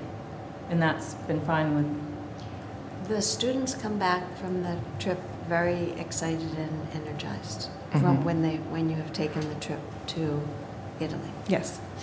Right. Okay. Good. Okay, so we need to move to. Okay, so could I have a motion to approve the trip? So moved. Second. All in favor? Aye. Aye. Okay. Did you vote yes? Yeah, don't are you have to opposed? if you don't like You can to. be opposed. Yeah, there's no problem. If you don't like it, that's fine. But So the question I have, I guess, and it's for you guys, is what do you think the role of school committee is with regards to this trip? Is it just ensuring student safety? Or is it actually ensuring kind of curriculum standards? Because clearly the trip conforms with student safety and the guidebook, and so that I understand. To me, it doesn't conform with our aspirations for really strong links between our travel experiences and the classroom experiences that students are having. But it's a difference of interpretation. That's right? what I was going to say. I think the word is, I mean, So I can see that, you know, you could take a particular position, as Ms. Hart has, and, you know, and my position is just different. right? So it's, So- my perspective on it is, we have a faculty member who's shown the initiative to organize the trip, to ask questions like you have that I think are very appropriate, but then at the end decide to support the discussion, right? Because we're not trying to dictate what our faculty needs Exactly. to do. Exactly. I think you've raised some good questions, but you've also made a passionate defense about why you think this has been beneficial for the students. So Right. that's where I'm like, okay, it's good to have oversight, it's good to ask critical questions, but then we don't want to get down to dictating. like, Exactly. you must Exactly. do this, and you should choose this trip instead of that one. We want to give you discretion, and if you, maybe based on this feedback, you might consider an alternative or a complementary in the future, or solicit more feedback from the students, like, how did you find this? It's just, I would just say from that standpoint, we do want to be careful not to avoid down to this level of detail dictating the choice. Yeah. So, but I think all the points you raise, and you have the expertise based on your background to raise those. So good for you. I think I'm not critical at all. No, I also wondered whether there's a trade, that school committee's making a trade-off, because when we allow students to go off campus under the care of our staff, we're taking on as a school district, we're taking on a greater burden of responsibility. So what's the trade-off? We want to make sure that the students are safe and their health is preserved. Do we want more than that? Are we prepared to authorize, say, sightseeing tours?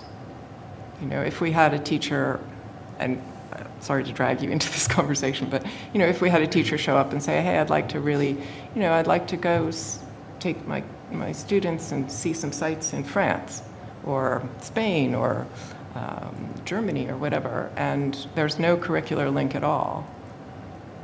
Well, I think But that is there no curriculum Right. link at all? I'm not an art history major, I don't know. Yeah, I mean, I It seems think like there- from your perspective, there's very little curricular link, but I think from it the just could be discussion I'm better. hearing, it sounds like the interpretation can be interpreted Exactly. two different ways. I think any Exactly. student travel is beneficial. Okay. I mean, But to answer, I'm sorry to continue, Yeah. but to answer your question directly, I don't think it's just about safety. I do think there needs to be some, Okay. interrogatives around whether this aligns with curriculum. I Right. think that quite frankly, there's some disagreement between you and you Yeah. on whether there's curriculum integration. I'm not an art history major. What you say sounds like it makes sense to me. Does it make sense to you? No. So, but I think the basis of your question, I mean, it sounds like you're a little sort of annoyed by it. I don't, and just to sort of for the record, I don't think that our job is just to check the box okay, it's Yeah. the safety of the kids. Right. Just to answer Okay. your question directly. Okay. And if I can jump in, just Yeah, a second. The school committee, you guys have already approved 3 very different types of trips, Right. And so I think it may be that we need to, in some way, get some more guidance from you about requirements for different types of trips, Yeah. requirements for exchanges. Their trip next year to Venice and to, which would run almost concurrently, Venice and Vienna and Berlin. That is more of that traditional. Not so much sightseeing, but it's a broad group of kids who are going to experience that, and there are curriculum connections everywhere, but it's not directly tied to a class. Right, That's okay. similar to the Cuba trip. It's different than the service learning trip to the Dominican Right, Republic. right. It's different than the world language trips, which are exchanges, and then this one, which is a different type of. And Right. this is more like the French trip that you approved last time, right? Yeah. So maybe that we kind of spell out different criteria for different sort of buckets of trips, and Right. we can get some more guidance, and maybe clarify the expectations for staff, so that we are presenting trips that are fully fleshed out, that meet some of those requirements by type. Yeah. Yeah. And what I got just was Latin's alive. It's not dead. Right. And so I'm for that, but I'm also understand that may not be as specific and directly related to Latin as a foreign language, as a study of language. But your point was it's in everything. It's in the whole environment. Sure. So it's just maybe slightly different perspectives. So, Well, and I think that, like, all of us probably don't have the expertise in each trip, you know, each location, destination. Like I might know more about Irish history or whatever, and so I think it's just incapable for us to sort of not micromanage, but Exactly. choose the content for the teachers. I think that, I don't know, I think that would sort of be overstepping a little Oh, bit. totally, totally. That's my opinion. I want you to feel very comfortable with this trip. Rest assured that the feedback that I receive from students in this trip and how it brings Latin alive and it doesn't just seem like a bunch of ruins is why I do it. Right. Otherwise, I wouldn't do it. The changes I see in the kids, the enthusiasm I have, the students coming back saying, remember when we saw this Venus here or this there, or even, you know, the David with contrapposto, and reminding them that they got that from the Greeks. Sure. That's why I do it. Okay. And I do want you to feel comfortable with it. No, that's fine. I now understand your explanation. It didn't come across in the written application or proposal, I should say. So I understand that now. Yeah. And it just, yeah, that's great. So I appreciate that. Thank you. Okay. Good.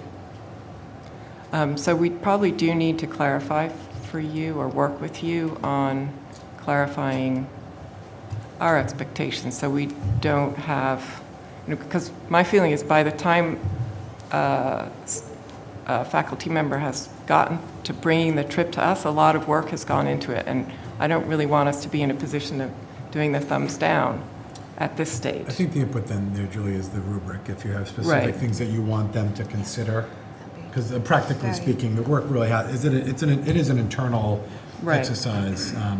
But maybe that's where if you have specific ideas or input, we truly would welcome them. We're trying to get this right. So. Okay, great. and, Good. and, you know, just don't lose fun, because right, we want our kids to experience these incredible cultures. So, you know, just that opportunity is so important. Okay, great. Thank you. Thank you. Okay, well, thank you very much. Thank you. Okay. Okay. Good, so now. Going back up. Where are we now? Katie, we always bump Oh, her. sorry, Katie. You're stuck. Katie's been doing a lot of work on municipal school services cost sharing. She'll speak to it. So just passing around copies of the handout that was, those were provided to you last week. So what I've been working on is I've been working in collaboration with the town finance director on the town school shared cost agreement. So I met in the past couple of weeks, I've met with the finance director and the town accountant, and we've also reached out to directors from multiple departments in the town. So there were contributions from the recreation department, the Department of Public Works, facilities, and other departments. So what is contained within this packet is just a summary of some of those contributions. It is a work in process and a draft, so I absolutely welcome any feedback. And it was, we have worked together collaboratively, so if I don't have any of the answers, I can certainly reach out to the different parties and try to get the specific answers for you. Why are we doing this? So, very importantly, we have to report the expenditures that are incurred by the town that aren't necessarily a part of our operating fund on our end-of-year report. So the end-of-year report details out all of our expenditures, and then that information goes to the state, and then the state uses that for the reporting metrics. So per pupil expenditure, and a lot of the data that's provided to us by on the DESI website that initiates from our end-of-year report. And so these are the costs not contained within the operating budget, but outside of the operating budget that we're reporting on. So previously, we did not have a formalized agreement. We received the information from the town, and we would input that data. So what this agreement is doing is it's more formalizing how we are allocating the costs. So I'm just going to I'll go through each one of the categories. And so the costs are also broken up where we have to report expenditures that were incurred for the year that we're reporting on. So this year we reported fiscal year 18, and then we also reported on budget numbers for fiscal year 19. So you'll see two separate categories listed, the expenditure or the expense, and then the budget. Could I just ask Kitty a couple quick questions? Sure. This doesn't affect either the town or the school budgets, right? This is all allocation. This is an allocation, Right, correct, so- yes. So that's the first thing, that the numbers are not going to change our budget or not changing the town budget. It's just where the money is being allocated. Correct. But second, do you envision, and this was, I think you've raised this was actually a requirement that we have a written agreement, which we've never had. And we've tried, but now it's great that we're getting this. Is this something, one, obviously it can be subject to change. Yes. But two, what's the process? Is it a process to establish numbers for an upcoming year or the current year? Is it a percent allocation? How often do you have to do this? Like I said, you're going to be a process every single year. What's your thoughts on how and what John Adams thinks about how you would refresh this? Is it an annual deal, or can Yes. it is? So you have to do this every year, hopefully not maybe as difficult. Yes, so Okay. All right. very important to note that it is an annual process, and it says that. So if we go to the first page of the agreement, it does say that we should, it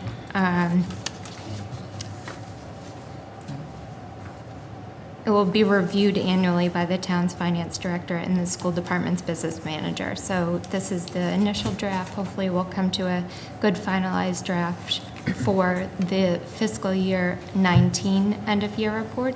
And then I envision that every single year we'll have to review it. It probably won't be as long or maybe as detailed of a process, but it definitely will be a conversation that we'll have going forward every year.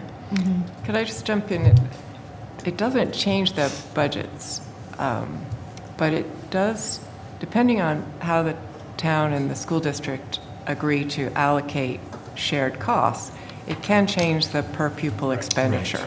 So it kind of doesn't matter, but it does matter in that certain costs get allocated to education, which then get incorporated into per pupil cost. So, The trick is also consistency. Because Exactly. we didn't have, it was not transparent No. historically.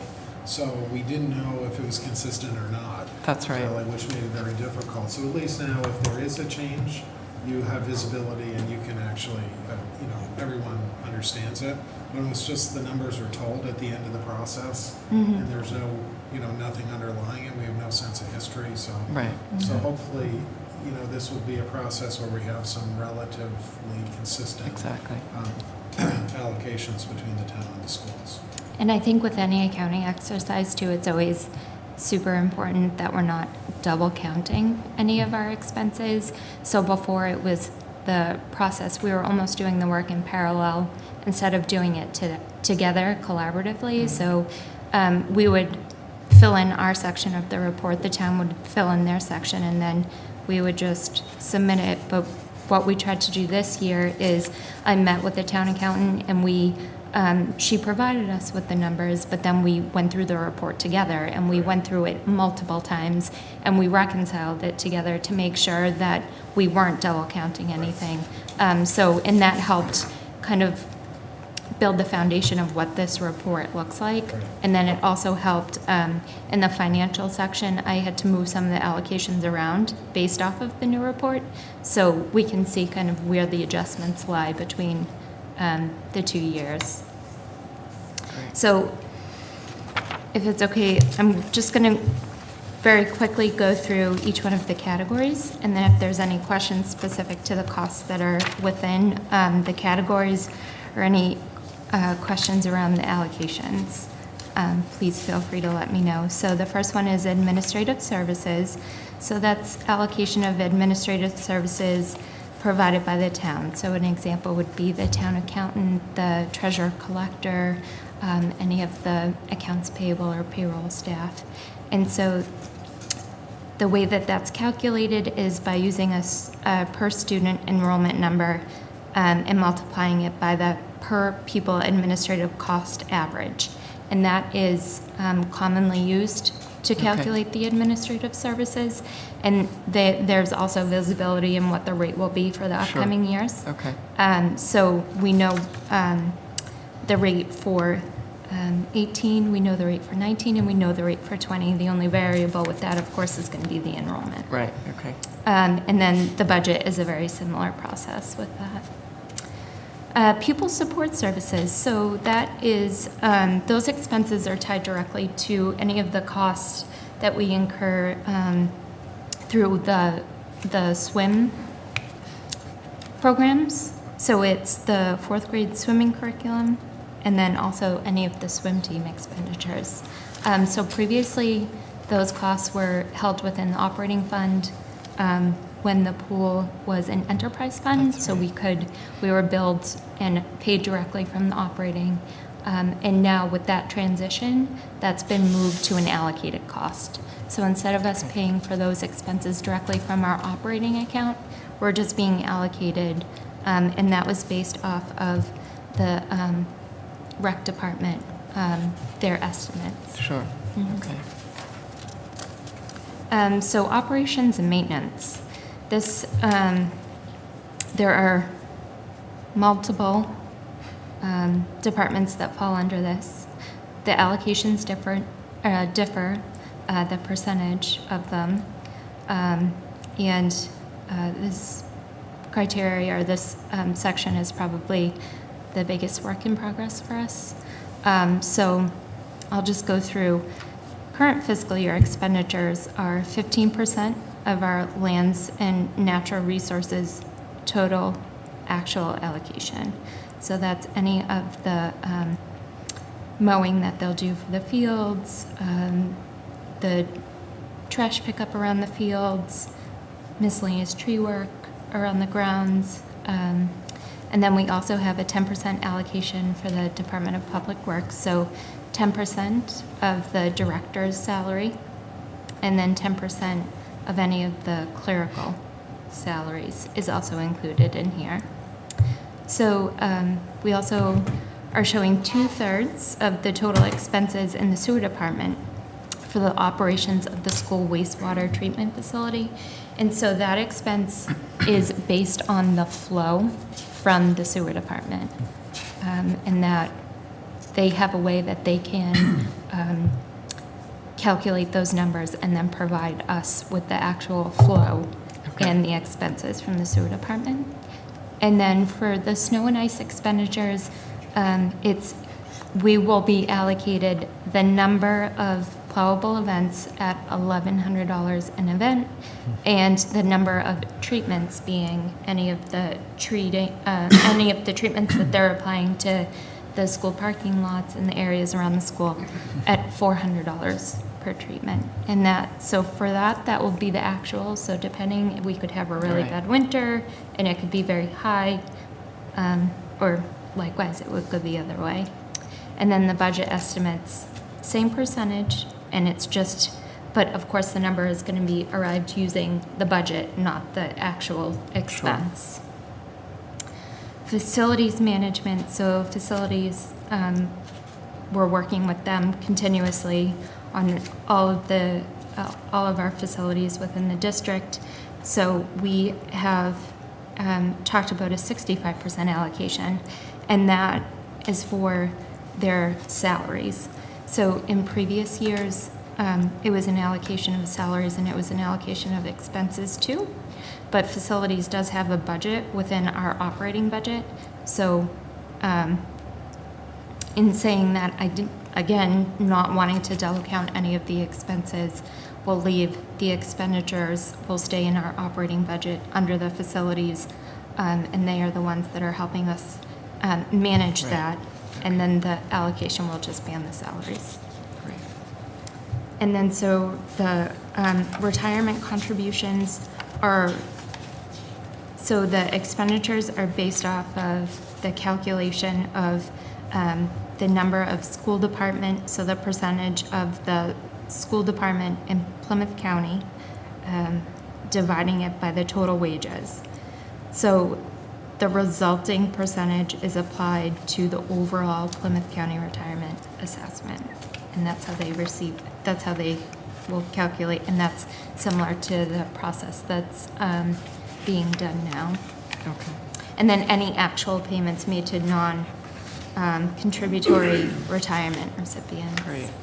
And they have the actual, we have the detail of the people, it's a small number, and what those contributions are. And then the budget estimate, of course, is the same process. Employee benefits, it's the health insurance costs for the retirees and the active employees. So previously, we were provided with the total number. In this agreement, it's the total number less the amounts that we are incurring in any of our grants or our revolving funds. So if we have employees that are,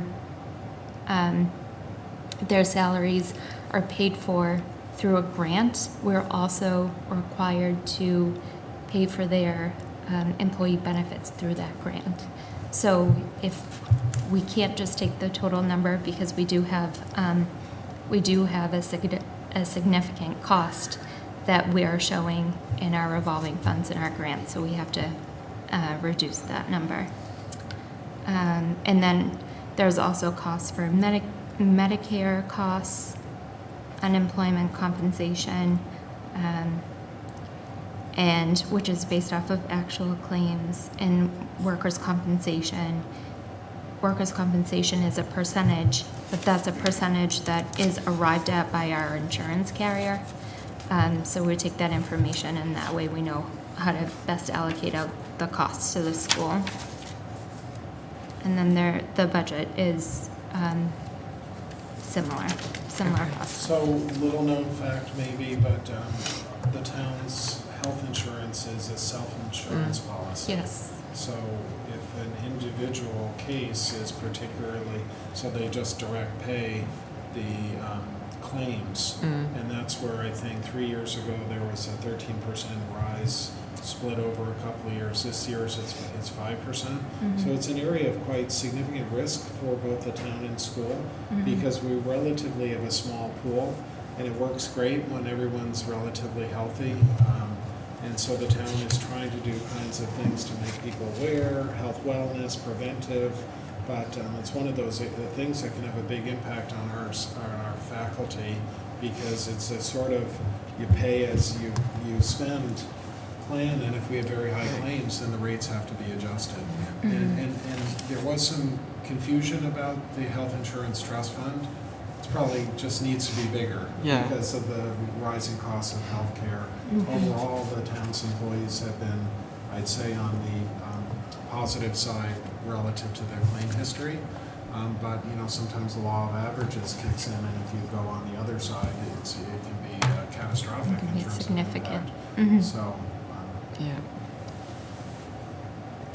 so we also have costs for non-employee insurance, so that's any of the costs for any of our liability insurance, And that is also a percentage that's derived by our insurance carrier. And it's reflective of our past claim experience, and it's also reflective of our school assets. We also report any of our long-term debt. So we're reporting the principal payments that are made and also the interest payments. And we have the debt schedule that's shared with us by the town accountant and the town finance director. And then any of the short-term interest that we pay.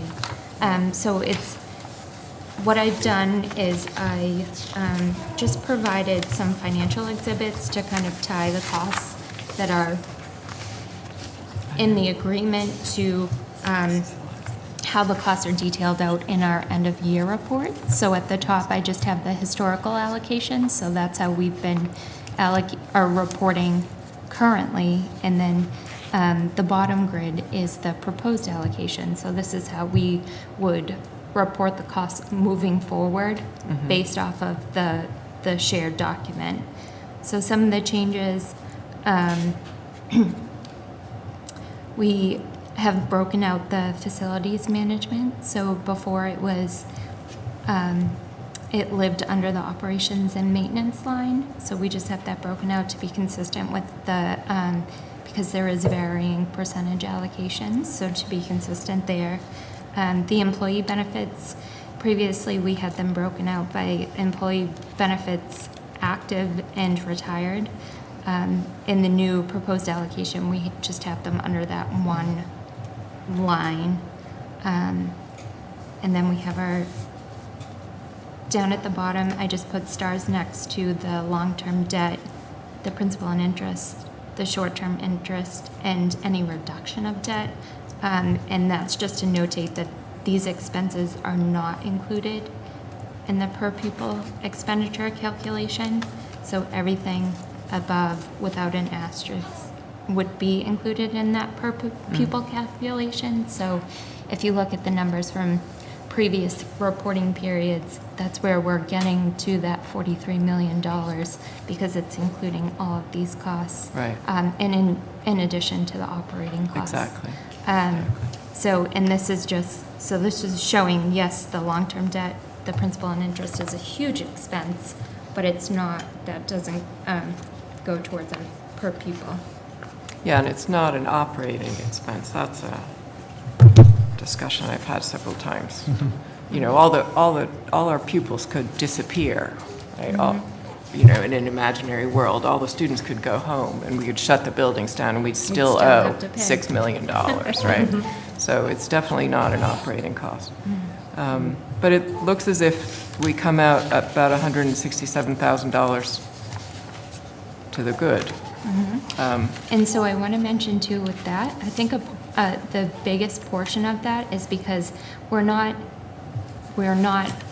eliminating an allocation, we could potentially be shifting an allocation. So previously what we were doing is we were reporting all of the health insurance costs through a town cost, whereas with this, we're backing out that grants and revolving, but we then need to report those costs in the grants and revolving. Sure. So it's not that it's reducing the cost overall by that amount. We could just be allocating a certain expense over to where it should be rightfully reported. Okay, great. Thank you very much for working through this. So if you have any questions, maybe after, or maybe of course now for Katie, but afterwards, just let us know, because it's still a draft, it's an agreement, so we actually have to agree. And actually, we've already gone back on a couple of these things, and this draft is current, but there's been some changes along the way, which we appreciate the dialogue, so. Yes. Yeah, but great job, Katie. Is there a new town accountant? I know I forgot. Claudette is retiring. Has she, or she's retiring at the end of the fiscal year? Or? No, she's retiring at the end of the year, I think mid-July. They haven't hired a replacement? Not that I know of, no. Great. Okay, so now we will rush to the finish line. So thank you very much, Katie. So we voted to approve the field trip, so that's done. We've approved the class of 2019 gift. We need to vote to approve the technology donation, and we need to vote on this resolution.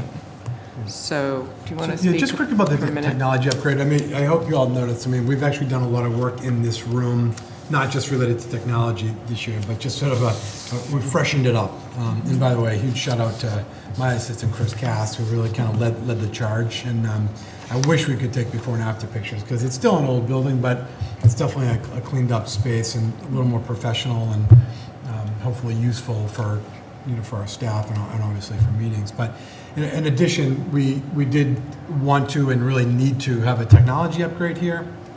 You're seeing the new TV tonight, which is crystal clear and really is going to help. And we've tested this significantly, but even sitting far back, it's really a very clear picture. But we also added, and it's kind of subtle, but better audio. So we have speakers there, but there's also speakers behind those wall cutouts. And so for people, in theory, if we have a huge crowd, like tonight, right, Lynn?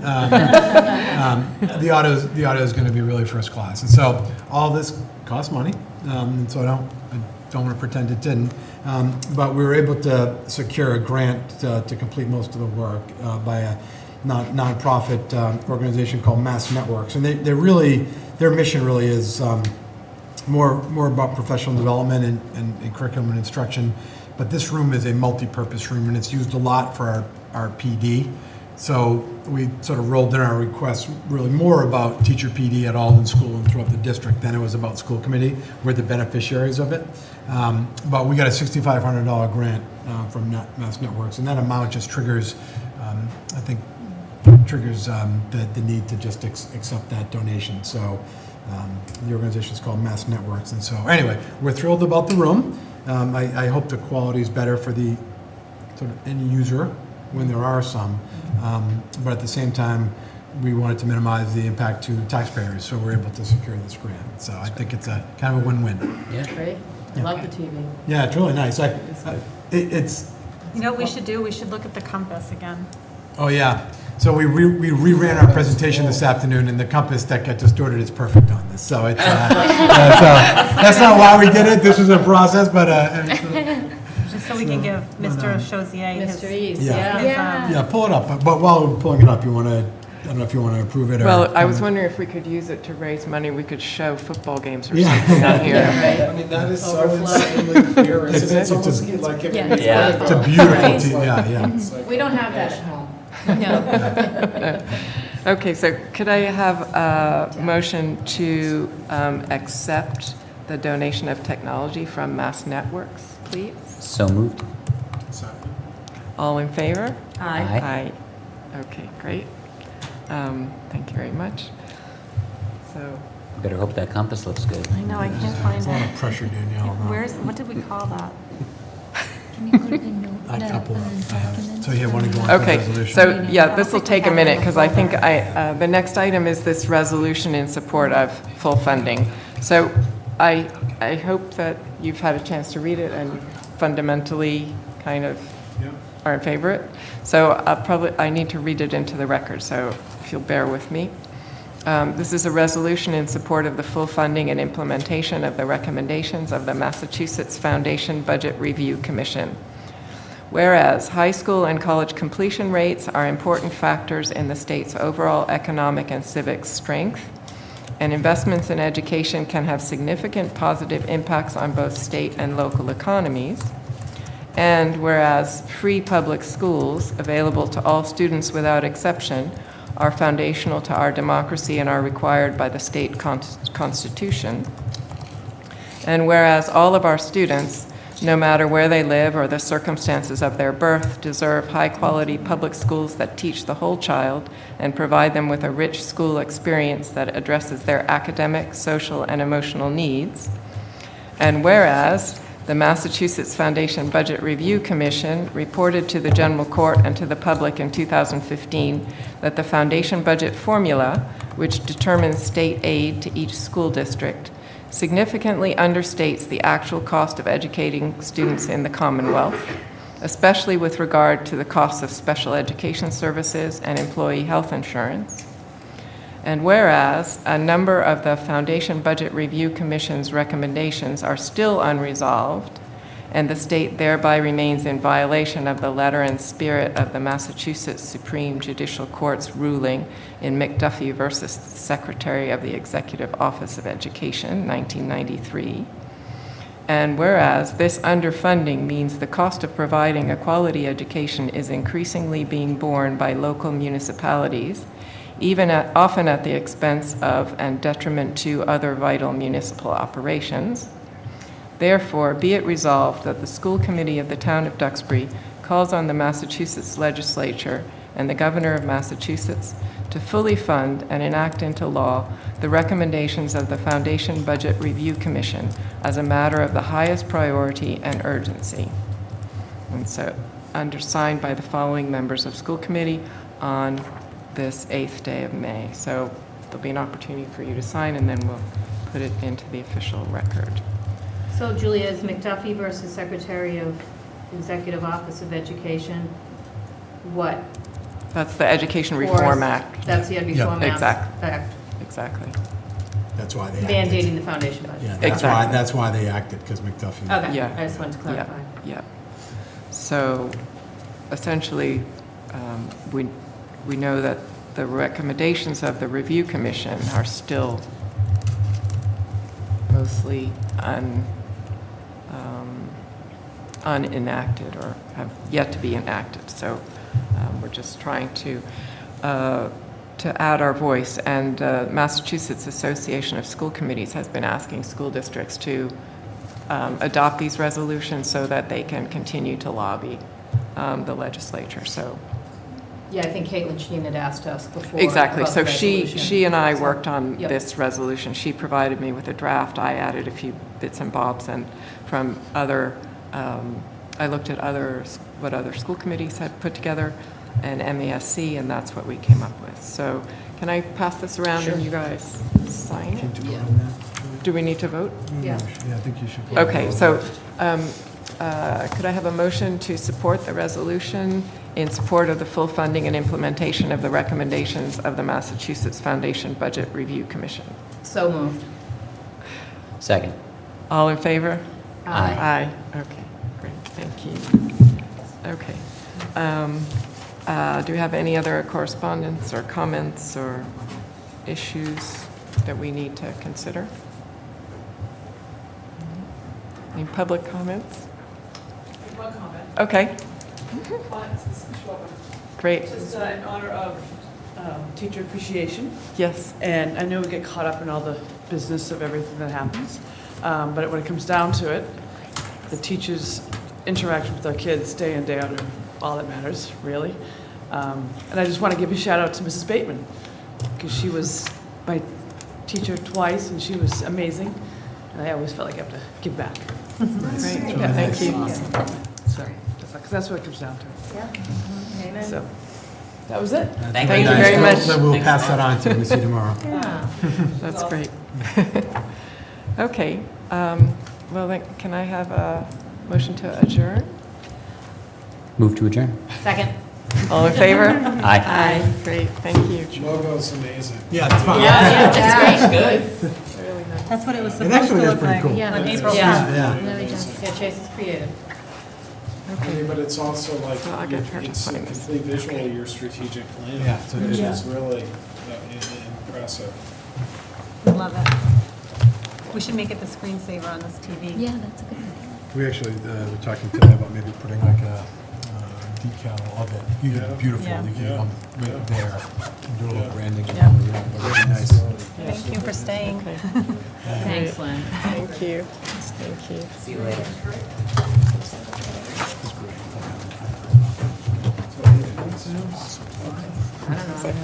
She was shaking, so I thought. And I'm glad it got approved, you know? I mean, I think it's. Yeah, and I felt like after she explained, I don't agree with what she's doing. Yes. Okay, that's a valid.